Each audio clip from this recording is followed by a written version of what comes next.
रूस और यूक्रेन के युद्ध में रूस को बड़ा झटका लगा है। यूक्रेन की सेना के हाथ बड़ी कामयाबी लगी। खार्किव प्रांत में इजियम शहर से यूक्रेन के सैनिकों ने रूसी सैनिकों को खदेड़ दिया। यूक्रेन की सेना के तेजी से आगे बढ़ने के बाद रूसी सैनिकों ने उत्तर पूर्वी यूक्रेन में अपना गढ़ छोड़ दिया है। खास बात यह कि खार्किव से पीछे हटते वक्त रूसी सैनिकों ने अपना गोला बारूद भी वहीं छोड़ दिया।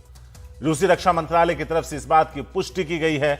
रक्षा मंत्रालय की तरफ से कहा गया उसने अपने सैनिकों को आसपास के क्षेत्र को छोड़कर डोनेस्क में अपना अभियान मजबूत करने के आदेश दिए। इसके पहले मार्च में रूसी सैनिकों को राजधानी कीव से भी खदेड़ दिया गया था। यूक्रेन के राष्ट्रपति ज़ेलेंस्की ने दावा किया कि सितंबर की शुरुआत से करीब 2000 किलोमीटर का इलाका फिर उसने अपने कब्जे में ले लिया है। ज़ेलेंस्की ने कहा रूस की सेना इस वक्त वो कर रही है जो वो सबसे अच्छा कर सकते हैं, यानी पीठ दिखाना और भागना उनके लिए सही फैसला। यूक्रेन में कब्जा करने वालों के लिए कोई जगह नहीं और ना कभी होगी।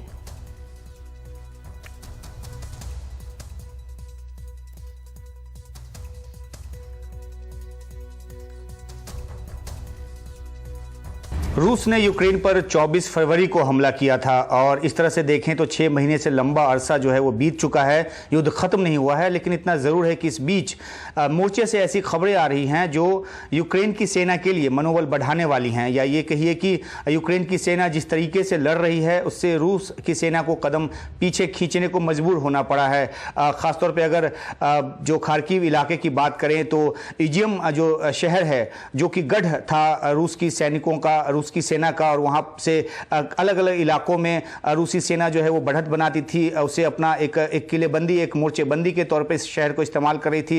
इस पर यूक्रेन की सेना का कब्जा हो गया है और सिर्फ ना इस शहर पर बल्कि कुपियांस्क जो कि एक सप्लाई लाइन में आने वाला शहर है, उत्तर पूर्व का शहर है, इस पर भी यूक्रेन की सेना ने अपना कब्जा कर लिया है। और इससे इस बात का अंदेशा पैदा हुआ है कि जो खार्किव प्रांत में जो बड़े पैमाने पर बड़ी तादाद में जो रूसी सैनिक हैं वो फंस जाएंगे, उन तक आपूर्ति नहीं पहुंचेगी, गोला बारूद नहीं पहुंचेगा, रसद नहीं पहुंचेगा।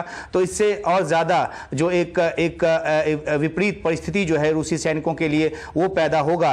रूस का जो रक्षा मंत्रालय है उसने भी बयान जारी कर ये बात माना है कि इस इलाके से, खासतौर पे अगर इजियम शहर की बात करें तो वहां से रूसी सैनिकों को निकलने की हिदायत दी गई है ताकि वो डोनेस्क और लुहांस्क क्षेत्र में अपने आप को ज्यादा कंसंट्रेट कर सकें। और ये पहली बार नहीं है कि जो उत्तर पूर्व के इलाके से निकलकर रूस की सेना जो है उसने दक्षिण की तरफ अपना फोकस करने की कोशिश की थी। जब अप्रैल में, मार्च के अंत और अप्रैल में जब कीव से रूस की सेना को वापस लौटना पड़ा था, कीव के दरवाजे पर पहुंचकर भी वो कीव के अंदर दाखिल नहीं हो पाई थी, जो यूक्रेन की सेना है उसने उसे खदेड़ दिया था। तो वो एक बड़ा झटका था। और अब जिस तरीके से खासतौर पे इन दो शहरों में यूक्रेन की सेना की कब्जे की बात है तो ये एक रूस के लिए बड़ा झटका है। ये भी हिदायत दी गई है इस इलाके में रहने वाले लोगों के लिए कि वो इलाका छोड़ दें।